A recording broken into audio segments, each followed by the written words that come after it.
پکڑ پکڑ کر جہنم سے بچانے کی کوشش کر رہا ہوں اور لوگ دھکے سے جہنم کی طرف جا رہے ہیں۔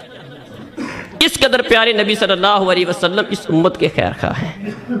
ہر نبی نے دعا مانگ لی دنیا میں، آپ اپنی امتیوں سے اتنا پیار اور محبت کرنے والے، فرمایا میں نے دعا دنیا میں نہیں مانگی، میں نے دعا قیامت کے دن کے لیے بچا کے رکھی ہے کہ جب نبیوں کو اپنی فکر ہوگی میں اپنی امت کے لیے دعا کروں گا۔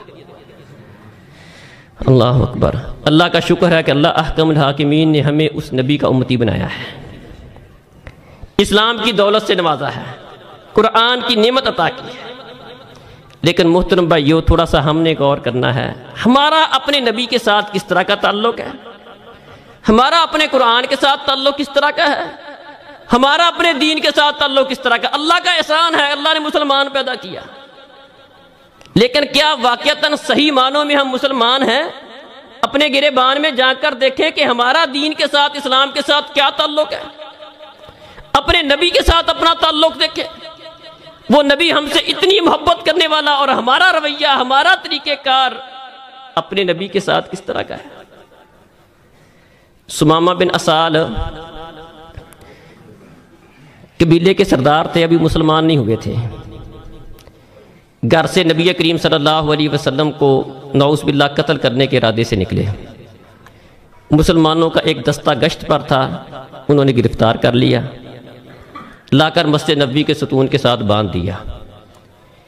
3 دن مسجد نبوی کے ستون کے ساتھ وہ بندے رہے۔ پیارے نبی صلی اللہ علیہ وسلم 3 دن اس کے پاس سے گزرے، پہلی دفعہ گئے، پوچھا سمامہ ما عندہ کا کیا پروگرام ہے؟ سمامہ گھر سے قتل کے ارادے سے نکلا تھا، دشمن تھا، بھی مسلمان نہیں ہوا تھا، کہنے لگا ان تقتل تقتل ذا دم وان تنعم تنعم علی شاکر وان کنت ترید المال فاسأل منہ ما شئت۔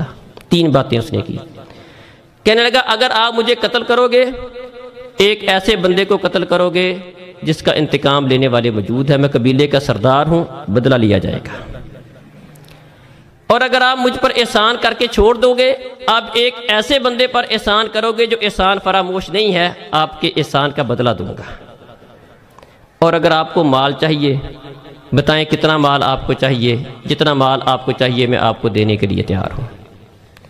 اس نے آگے سے یہ 3 جواب دیے۔ پیارے نبی صلی اللہ علیہ وسلم وہاں سے چلے گئے۔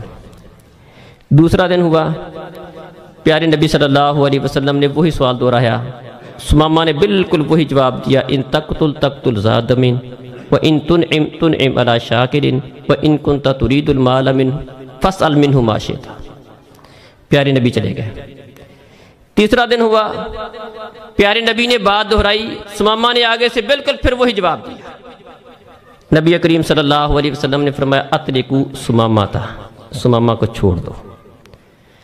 اب ذرا دھیان سے سننا، میں چند منٹ کے لیے بس بات کروں گا تو انشاءاللہ اس کے بعد ختم کر دوں گا۔ سمامہ جو پہلے اتنی سخت بات کر رہا تھا کہ قتل کرو گے انتقام لیا جائے گا، اب چاہیے تھا قبیلے میں چلا جاتا، وہاں سے بھاگ جاتا، وہ اپنے علاقے میں چلا جاتا، ایک باغ میں جاتا ہے، غسل کرتا ہے اور آ کر کلمہ پڑھ کے مسلمان ہو جاتا ہے۔ اس نے کوئی لمبی چوڑی تقریریں نہیں سنی، لمبے جلسے نہیں سنے، لمبا پیریڈ نہیں گزارا، صرف 3 دن پیارے نبی صلی اللہ علیہ وسلم اور آپ کے صحابہ کی باتوں کو سنتا رہا، دیکھتا رہا، اس کے دل کی دنیا تبدیل ہوگی، متاثر ہو گیا بڑا، صرف 3 دن کی باتوں سے۔ اور صرف متاثر ہی نہیں ہوا، کیا کہتا ہے؟ کہتا ہے واللہ ما کان علی وجہ الارض وجہ ابغض الی من وجہک فاصبح وجہک حب الوجوہ الی۔ کہنے لگا اللہ کی قسم، اسلام لانے سے پہلے میری حالت اور کیفیت یہ تھی کہ مجھے، کیونکہ میں کافر تھا، آپ کا دشمن تھا، مجھے آپ اچھے نہیں لگتے تھے، اس روئے زمین پر سب سے زیادہ مجھے دشمنی آپ کے ساتھ تھی، کافر تھا، کافر کی دشمنی مسلمان کے ساتھ ہوتی ہے۔ کہنے لگا اب مسلمان ہو گیا ہوں، اب دل کی دنیا بدل گئی۔